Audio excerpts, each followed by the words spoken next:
The average family home sells in under 2 months. A trophy mansion? In 2024, it took about 319 days, the better part of a year, with a sign in the yard.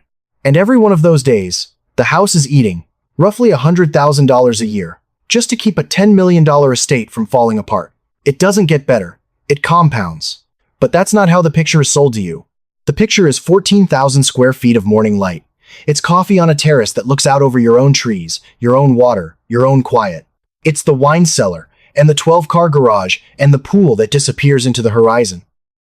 It's the feeling, and it is a real feeling, of having finally, completely arrived. Here's what the listing doesn't show you. It doesn't show you the second water heater that failed last Tuesday, in the wing you haven't walked through in a month. It doesn't show you the invoice taped to the fridge.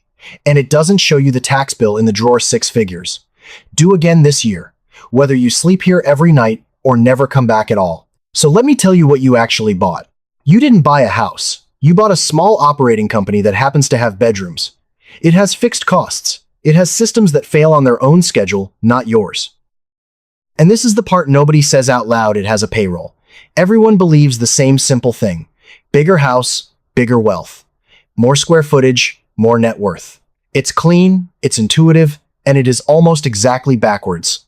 Because at the top of this market, the thing you're buying isn't an asset that quietly grows in the background while you live your life. It's a machine that has to be fed. And what you're really deciding, the day you sign, is how you want this story to end. Because there are only 3 endings. Some of these houses genuinely make their owners money, the right property, the right land, the right decade, and it works. Some of them do nothing dramatic at all. They just quietly bleed their owners, $10,000, $20,000, $30,000 a month, for years, until the family is relieved to be rid of it. And some of them destroy people who never saw it coming, people who could afford the price and never understood the cost. Notice which of those 3 the fantasy prepares you for. Only the first. Every listing photo, every magazine spread, every daydream you've ever had about the big house is selling you the winning ending, as if it were the only one on the menu. The other 2, the slow bleed, the outright ruin, aren't hidden because they're rare. They're hidden because they don't photograph well. Same house. 3 completely different fates, and the difference between them almost never shows up in the listing. Here's the line to hold on to, because we're going to come back to it. The cost scales with the square footage. The buyers don't. Now, mansion is a lazy word. It covers at least 3 completely different machines, and they fail in completely different ways. So let's separate them before we go further. The first is the trophy estate. $10, $20, $50 million, custom everything, built or gutted to one owner's exact taste, the gold leaf ceiling, the 2-story aquarium, the bowling alley in the basement. This is the one the magazines photograph. And it is, financially, the most dangerous of the 3, precisely because every dollar of that customization is a dollar the next buyer almost certainly won't pay for. Taste doesn't transfer. The second is the legacy or heritage property. The old money house. Stone that was hand-carved a century ago, plaster nobody alive knows how to repair, a slate roof that costs more than a suburban home every time it's touched. This one doesn't just cost money to run. It punishes you specifically for its own history. You can't modernize it without gutting the reason it's worth anything, and you can't preserve it without paying artisan rates for skills that are quietly going extinct. And the third is what you might call the aspirational mansion, the big new build in a good but not legendary neighborhood. 6, 8, 10,000 square feet. The doctor's house, the founder's house, the one most people who make it actually buy. It looks like the safe choice, the sensible version of the dream, and it has a quiet problem the other 2 don't. It is almost always the most expensive house on its street.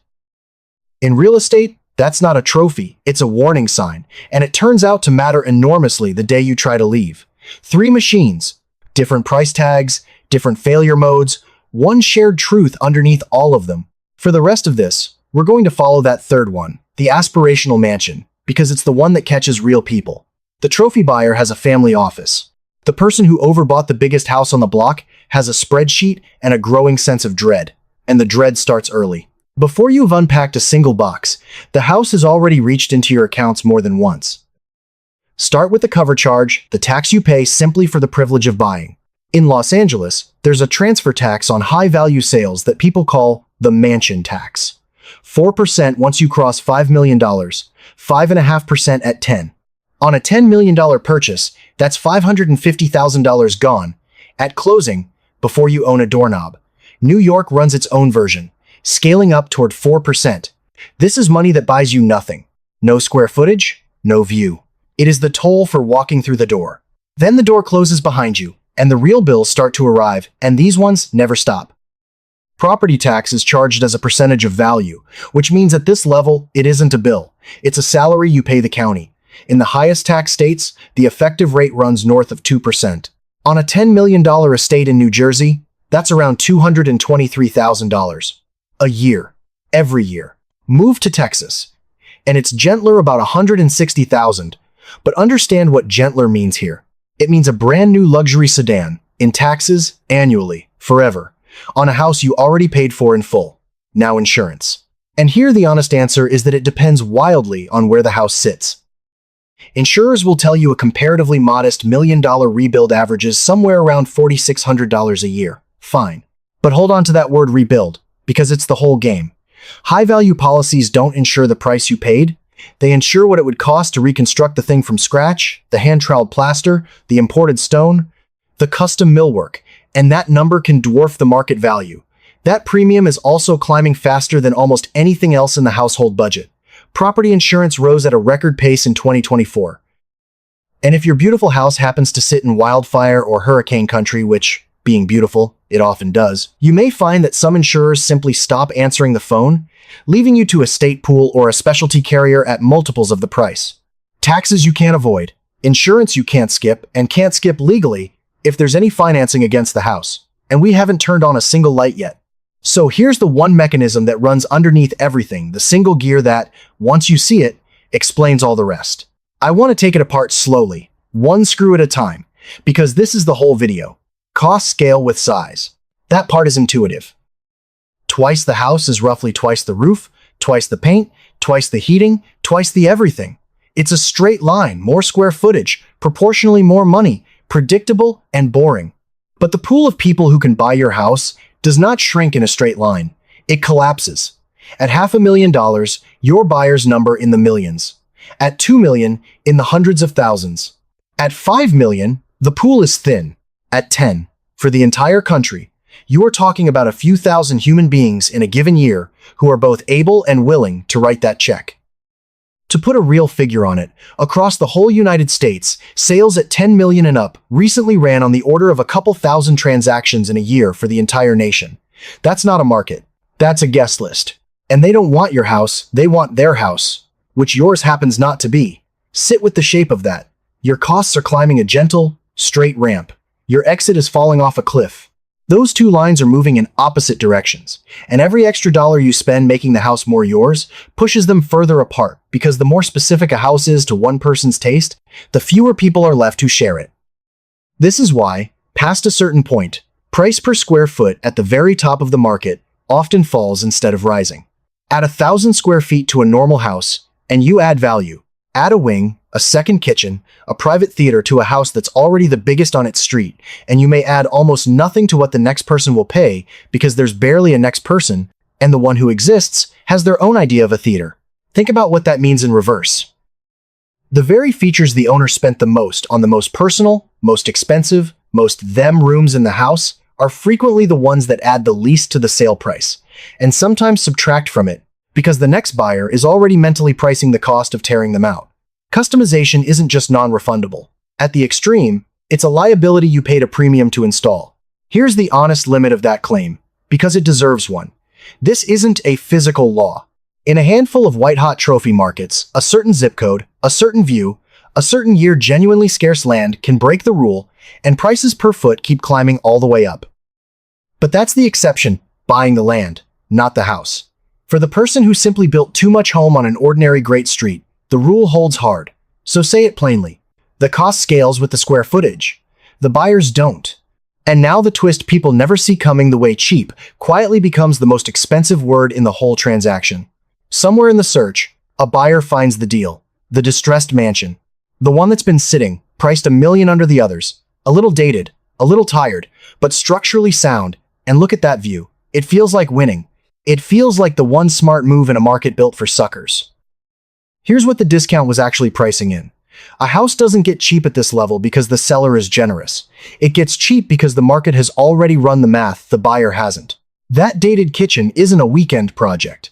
In a house this size, it's a six-figure job before anyone's picked a countertop. That little tired roof is acres of specialty material and a crew that works at height for weeks. The pool needs replastering. The HVAC, and remember, a house this size doesn't have one system. It has 4 or 5 separate zones, each with its own furnace and compressor, is one hot summer from failing. The irrigation's cracked underground where you can't see it. And the whole house generator that's supposed to protect every bit of this hasn't turned over in years, which means you won't find out it's dead until the night you need it. The discount wasn't a gift. It was an estimate. The market was quietly telling the buyer exactly how much deferred pain came bundled with the view, and the buyer heard bargain. And so the cheap house forces the expensive year. The savings at purchase become a down payment on a renovation the buyer didn't choose. This is the trap folded inside the fantasy. At this scale, there is no such thing as a house you simply move into. There is only pay now or pay later, and later always charges interest. The seller who priced it low wasn't losing the negotiation. He was handing the next owner his own deferred maintenance, wrapped in a discount, with a bow on it. The buyer thought he'd outsmarted the market. What he'd actually done was volunteer to finish paying a bill the last owner started. So let's do the thing the brochure never does. Let's tear down the running cost, layer by layer, and name each screw as it comes out. Layer 1. The systems. Every luxury feature that sold you on the house is, quietly, a subscription you can't cancel. The pool isn't a pool. It's $1,500 to $3,600 a year in service, plus the year it needs a new pump.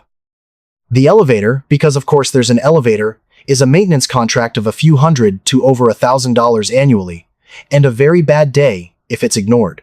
Multiply that across every amenity that made you fall in love.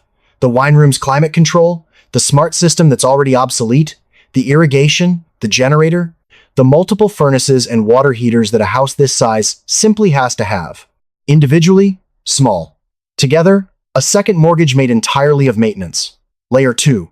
The house itself, just existing. This is where that $100,000 number from the opening lives.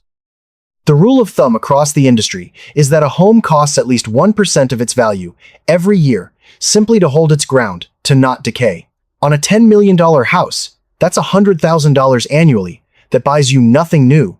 It's the cost of standing still. And on the old legacy estates, with their hand-carved stone and their irreplaceable everything, that figure climbs to 2%, even 3%, because you can't send a normal contractor near it without destroying the very thing that made it valuable. Layer 3, the one that turns the house into a company. Staff. A single full-time executive housekeeper at this level, with benefits, runs comfortably into 6 figures. An estate manager to run the whole operation commands anywhere from $150,000 to $400,000 a year. Add grounds crew, add security monitoring, add a chef when there are guests, and the household is a payroll, a real one, with real people who depend on it. Run the arithmetic at the very top and it stops being a metaphor. A fully staffed great estate, 20 people deep, can cost something like $5,000 a day to operate. Call it $1.75 million a year in wages alone. And wages are never the whole bill. The payroll taxes, the benefits, the insurance on those employees add another 20 to 30% on top of every salary. You didn't hire help. You founded a company whose only product is your own comfort. And here's the cruel part. That payroll does not shrink when you leave. When you're in Aspen for the month, the house still needs watching. The grounds still grow. The systems still hum. The pipes still have to be kept from freezing. The staffing cost is highest, in a sense. Exactly when you're not there to enjoy what it's protecting, you are paying full price to keep an empty building alive. Systems, structure, staff. 3 layers, each one heavier than the last.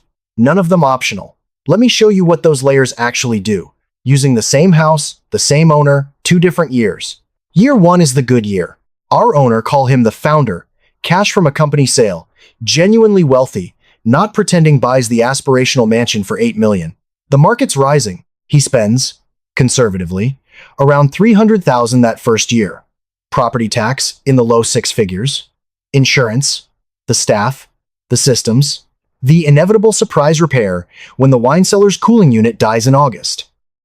It stings, but the house is up on paper, the family is happy, and $300,000 against a rising $8 million asset feels like the cost of a good life. On paper, it is.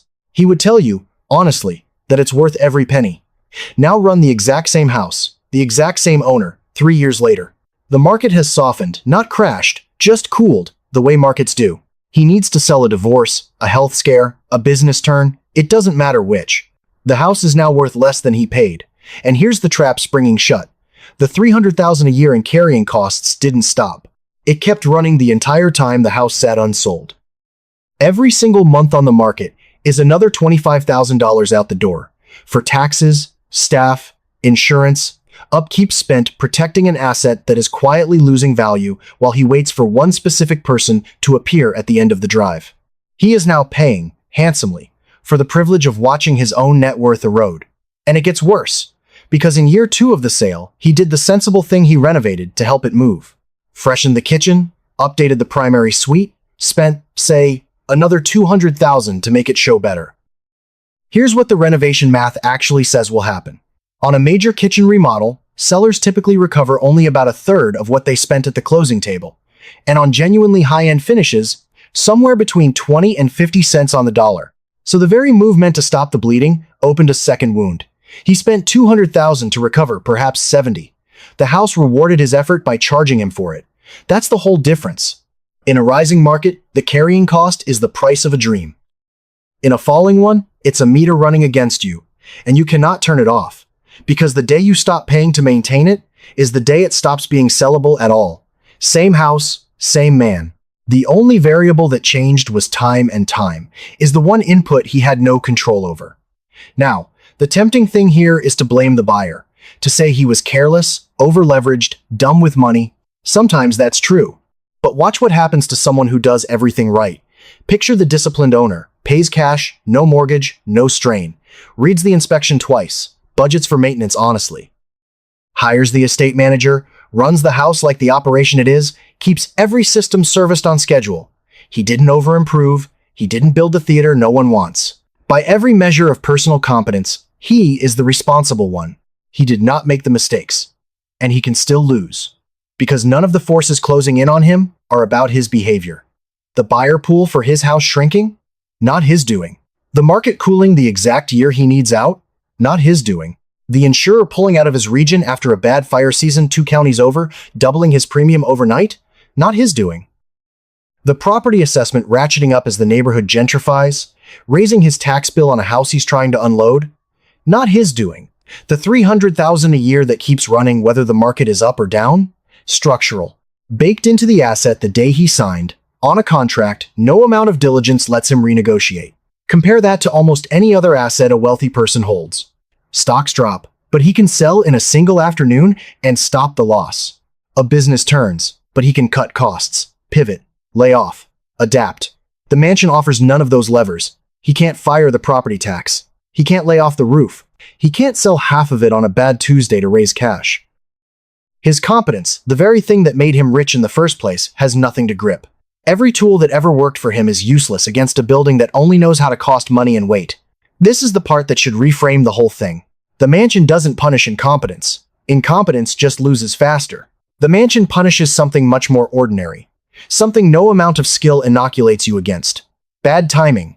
In an asset you cannot exit quickly. A capable, careful, genuinely wealthy person can do everything by the book and still hand the next buyer a discount, simply because the book was never the thing that decided it. The structure was. Which raises the obvious question. If this asset is really this punishing 6-figure taxes, a payroll that won't quit, a year to sell, a discount at the end, then why do the people with the most money, the people with the best advisors on earth, keep buying these houses anyway? They're not stupid. So what do they see that we don't? Here's the flip. They're not buying the house as an investment. They never were. And once you see that, the entire equation turns inside out. Watch what the truly wealthy actually do at the very top. More and more of them aren't buying a bigger mansion at all. They're buying the house next door, and then the one behind it. Not for the buildings, for the land. In the trophy tier, the structure has quietly become almost irrelevant, sometimes a near teardown, bulldozed within the year, and the dirt underneath is the entire asset. They're not collecting square footage. They're assembling a compound, buying privacy, buying silence, buying the ironclad guarantee that no one will ever build within sight of them. What looks from the outside like the ultimate trophy home is, On the inside, a land play wearing a mansion as a costume. And that reframes every number we've talked about. To that buyer, the six-figure tax bill isn't a wound, it's a line item. The way a slip fee is a line item to someone who owns a yacht.